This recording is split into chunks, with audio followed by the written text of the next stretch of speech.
Students, जब हम एक ग्राफ डेवलप करते हैं तो ट्रेडिशनली हमारे पास दो एक्सिस होते हैं, horizontal axis and vertical axis, जिसको हम अगर टेबल्यू की ज़बान इस्तेमाल करें तो कॉलम्स या रोज़।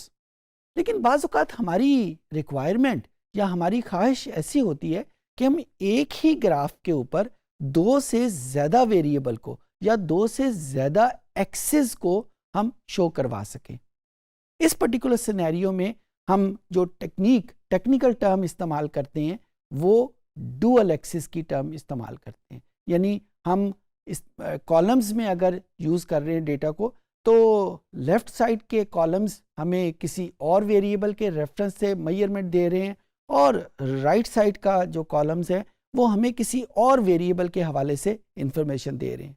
मेरी शायद बातें आपको बड़ी एम्बिगुअस लग रही हों। आइए हम कंप्यूटर की स्क्रीन पे चलते हैं और देखते हैं कि ये एम्बिग्विटी कैसे रिजॉल्व करता है टेबल्यू। ये बड़ा मज़ेदार फीचर है कि जिसमें हम एक ही ग्राफ में मल्टीपल वेरिएबल्स को विजुलाइज करते हैं और प्राइमरी पर्पस इसका ये है कि हम उन दो एक्सिस के ऊपर जो भी वेरिएबल मेजर कर रहे हैं उनको कंपेयर कैसे करें।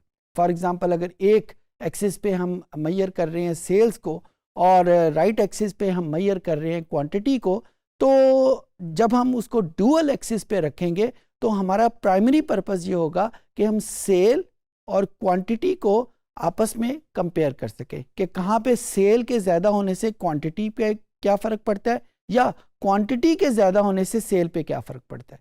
तो आइए कंप्यूटर की स्क्रीन पे चलते हैं और देखते हैं कि टेबल्यू में हम डुअल एक्सिस कैसे डेवलप करेंगे। जी स्टूडेंट्स, ये मेरे सामने टेबल्यू का इंटरफेस मौजूद है और वही सैम्पल फाइल हम यूज़ कर रहे हैं जो हम सारी एग्जांपल में यूज़ कर रहे हैं सुपर स्टोर के नाम की, और ये वही वेरिएबल्स हैं। मैं यहाँ पे जो ग्राफ डेवलप करूँगा उसका पर्टिकुलर पर्पस ये है कि मैं डुअल एक्सिस की तरफ जा सकूँ। तो यहाँ पे लेट्स से मेरे पास प्रोडक्ट के नाम का ये कॉलम में रख लेता हूँ और यहाँ पे मेरे पास उसका प्रॉफिट यहाँ पे मौजूद है। प्रॉफिट को मैं सम की बजाय अगर मैं एवरेज में देखना चाहूँ, मीडियन में देखना चाहूँ, तो दैट इज़ ऑल पॉसिबल।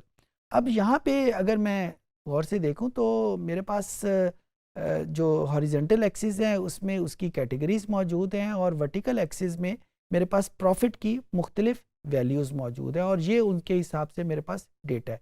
अब अगर मैं इसी ग्राफ में लेट्स से क्वांटिटी को भी देखना चाहता हूँ, इसी पर्टिकुलर ग्राफ में कोई नया ग्राफ नहीं बनाना चाहता, तो मैं उसके लिए इसको इसी ग्राफ में स्प्लिट किया और आप ये देखें कि अब इस वक्त जो नज़र आ रहा है वो प्रॉफिट और क्वांटिटी ये एक अलग-अलग ग्राफ्स में मेरे सामने मौजूद है। तो मेरे पास एक ग्राफ्स तो मौजूद है, लेकिन जो मेरी रिक्वायरमेंट है कि मैं इनको एक ही ग्राफ में देखूं वो यहाँ पे मिसिंग है। तो अब मैं आपके सामने जो एक्टिविटी करूँगा वो इन दोनों वेरिएबल्स को एक ही ग्राफ में कन्वर्ट करना है। यहाँ पे ये जो दो ग्राफ मेरे सामने नज़र आ रहे हैं, ये सम ऑफ प्रॉफिट है और ये सम ऑफ क्वांटिटी है। तो जो फर्स्ट रिक्वायरमेंट है डुअल एक्सिस की, कि जो फंक्शन हमने किसी एक वेरिएबल के ऊपर अप्लाई किया है वही फंक्शन हमने दूसरी वेरिएबल के ऊपर अप्लाई किया है। ऐसा ना हो कि यहाँ तो हमने सम किया हुआ है और यहाँ पे हम एवरेज करते हैं, या यहाँ पे हमने अगर मीडियन कैलकुलेट किया हुआ है और यहाँ पे हम काउंट कर दें।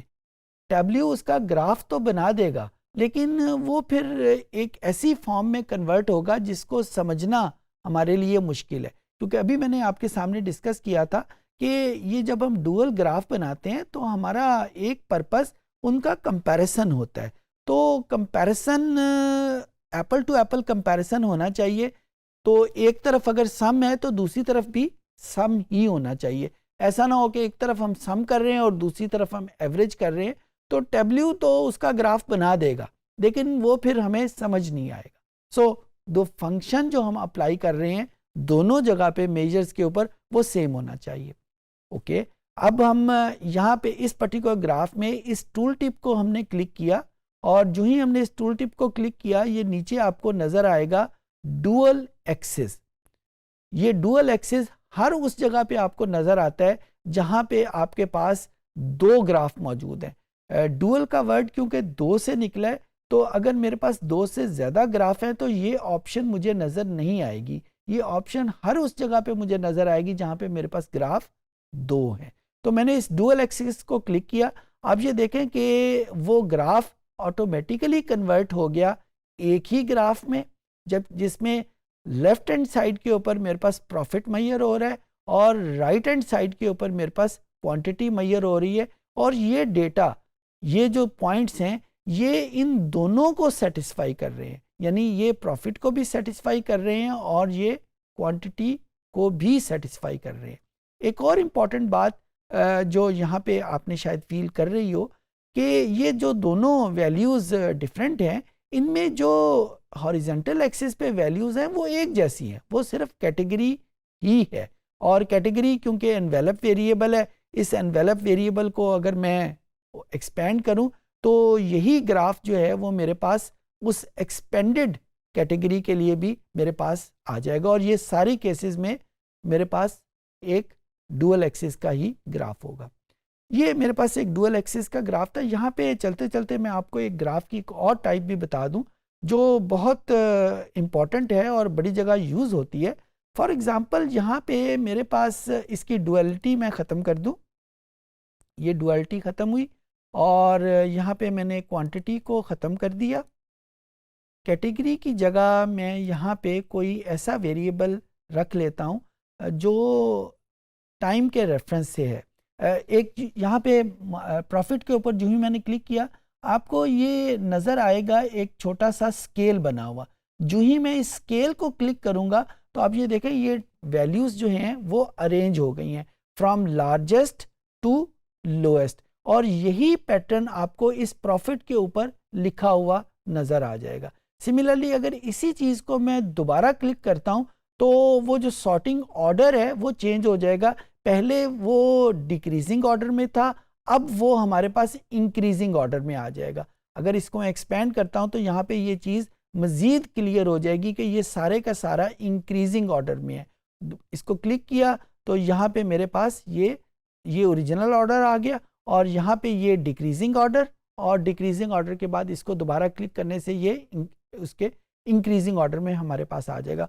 तो जहाँ पे हमने ये किसी सॉर्टिंग के तहत ग्राफिंग करनी हो, और ये हमें बाय द वे हेल्प क्या करता है, ये हमें अगर देखें तो ये जहाँ पे ये डॉट्स चेंज होते हैं, अगर आप इन गौर से इसके स्केल को आप देखें तो ये स्केल भी ऑटोमेटिकली चेंज हो जाता है। तो अगर मैंने ये देखना हो कि किसी एक कैटेगरी में सबसे स्मॉलर वैल्यू क्या है और लार्जेस्ट वैल्यू क्या है तो मुझे इस पर्टिकुलर ग्राफ से ऑटोमेटिकली पता चल जाएगा।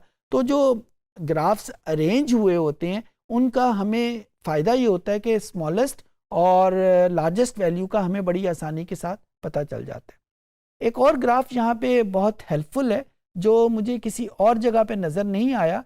लेट्स से मैं इस ग्राफ को रिप्लेस कर देता हूँ किसी टाइम की वैल्यू के साथ। मेरे पास एक ऑर्डर डेट के नाम का वेरिएबल मौजूद है, तो मैंने ऑर्डर डेट के रेफरेंस से इसको स्प्लिट कर दिया।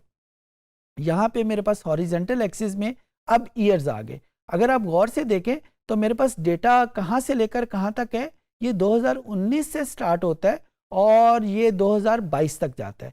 अब अगर मैं यहाँ पे इस किसी भी पॉइंट को क्लिक करता हूँ और यहाँ पे बहुत सारी ऑप्शंस में एक ऑप्शन मेरे पास फोरकास्ट की आती है। फोरकास्ट बेसिकली हम कहते हैं कि फ्यूचर की वैल्यू को हमें पता चल जाए, यानी फ्यूचर की वैल्यू को जानने के अमल को फोरकास्ट कहते हैं। जिस तरह वेदर फोरकास्ट हो जाता है, हमें प्रिडिक्शन भी लफ्ज़ बोलते हैं। तो जहाँ पे हम फ्यूचर की वैल्यू को फाइंड आउट करना चाहते हैं वहाँ पे हम फोरकास्ट का वर्ड यूज़ करते हैं। अच्छा, क्योंकि फ्यूचर का वर्ड मौजूद है, फ्यूचर हमेशा टाइम के साथ रिलेटेड है। अगर हम दरमियान से टाइम को निकाल दें तो फ्यूचर हम नहीं देख सकेंगे।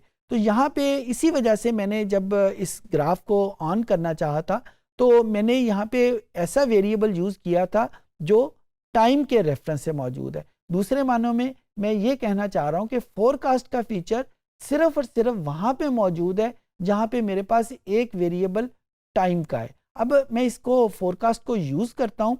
फोरकास्ट को यूज़ किया तो देखें आप, पहले हमारे पास डेटा सिर्फ 2022 तक का था, अब हमारे पास एक वैल्यू 2023 की भी आ गई। ये 2023 की वैल्यू कहाँ से आई? ये वैल्यू हमारे पास आई है फोरकास्ट करने से। जिस तरह अभी मैंने आपको बताया था ना कि वो वैल्यू को, फ्यूचर की वैल्यू को हमें बता देता है। और अगर आप गौर से देखें तो इस फ्यूचर की वैल्यू के इर्द गिर्द हमारे पास एक इंटरवल भी मौजूद है। तो ये इंटरवल हमें ये बताता है, क्योंकि फ्यूचर की वैल्यू का हमें एग्जैक्ट तो नहीं पता होता कि एग्जैक्ट वैल्यू क्या है, एक एस्टीमेट होता है। तो वो एस्टीमेट की लोअर लिमिट और एस्टीमेट की अपर लिमिट, यानी एस्टीमेट कहाँ से लेकर कहाँ तक जा सकता है। जिस तरह मैं अभी आपसे पूछूं कि आज डॉलर टू रुपी की क्या वैल्यू है, आप फौरन बता देंगे, अखबार में भी मौजूद होता है, इंटरनेट पे भी मौजूद है। लेकिन अगर मैं आपसे पूछूं कि परसों इसकी वैल्यू क्या होगी, यानी डे आफ्टर टुमारो इसकी वैल्यू क्या होगी, तो फिर आप सोच में पड़ जाएंगे कि इसकी वैल्यू कहाँ से पता चलेगी। और जो एस्टीमेट या जो अंदाज़ा आप लगाएंगे वो जाहिर है आप उसे बताएंगे कि अच्छा इसकी वैल्यू यहाँ से लेकर यहाँ तक वेरी कर सकती है। तो वही इंटरवल हमें यहाँ पे टैब्ल्यू भी प्रोवाइड कर रहा है कि फ्यूचर की वैल्यू को उसने कैलकुलेट तो कर दिया है, लेकिन उसने दो लिमिट बता दी हैं कि ये वैल्यू यहाँ से मूव होके यहाँ पे भी आ सकती है और ये वैल्यू यहाँ से मूव होके अपर वैल्यू यहाँ तक भी जा सकती है। तो ये हमारे पास एक फोरकास्ट का एक बड़ा हैंडी फीचर मौजूद है जो बहुत सारे सॉफ्टवेयर में अवेलेबल नहीं है। इस सेशन में हमने देखा कि टैब्ल्यू की मदद से हम डुअल एक्सिस ग्राफ कैसे डेवलप करेंगे। हम इस डुअल एक्सिस ग्राफ की मदद से कंपैरिजन भी करते हैं, और एक बहुत इम्पॉर्टेंट फीचर जो पहले हमने डिस्कस नहीं किया था कि हम फोरकास्ट कैसे करेंगे। जिस तरह अभी हमने लेक्चर में डिस्कस किया कि फोरकास्ट बेसिकली फ्यूचर की वैल्यू को फाइंड आउट करने का नाम है, जिस तरह वेदर फोरकास्ट है या जिस तरह और फोरकास्ट हम कर सकते हैं। तो डुअल एक्सिस में एक बहुत इंपॉर्टेंट फीचर फोरकास्ट का है जिसको हम यूज करते हैं। उम्मीद है चीजें आपको समझ आ गई होंगी।